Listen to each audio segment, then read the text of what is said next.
পাকিস্তানি পেসাররা যেমন যুক্তরাষ্ট্রের কাছে নাস্তানাবোধ হতে পারে, আবার বিশ্বের সবচেয়ে শক্তিশালী ব্যাটিং লাইন আপকেও তারা ধসিয়ে দিতে পারে।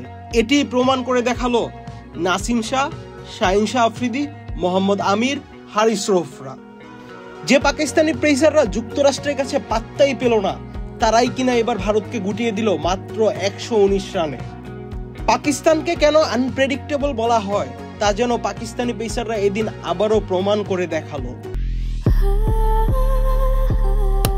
Walton switch, stylish and elegant. ভারতের 10 উইকেটের সবকটাই তুলে নেয় পাকিস্তানের পেসাররা। প্রথম ব্রেক থ্রুটা এনে দেয় নাসিম শাহ, আউট করেন ভারতের সবচেয়ে ইনফর্ম ব্যাটার বিরাট কোহলিকে। নিজের দ্বিতীয় ওভারে আফ্রিদি ফেরান রোহিতকে। ভারতের পক্ষে এদিন ঋষভ পন্ট ছাড়া আর কেউ ব্যাটিংয়ে তেমন একটা সুবিধা করতে পারেনি। ঋষভ পন্ট করেন 31 বলে 42 রান। 15তম ওভারে আমির পরপর 2 বলে ফেরান ঋষভ পন্ট ও রবীন্দ্র জাদেজাকে।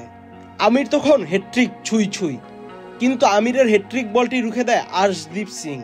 11 ওভার শেষে ভারতের সংগ্রহ 3 উইকেটে 89 রান। এরপরেই শুরু হয় পাকিস্তানি বোলারদের দাপট, যে দাপটে 89 থেকে 96 এই 7 রান নিতে ভারত হারায় 4টি উইকেট। শেষ 30 রান নিতে ভারত হারায় মোট 7টি উইকেট।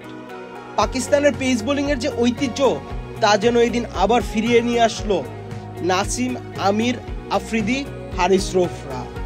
নাসিম ও হারিস রৌফ শিকার করে 3টি করে উইকেট, আমির করেন 2টি, আফ্রিদি নেন 1টি wicket. Ahmed Shafi, channel I.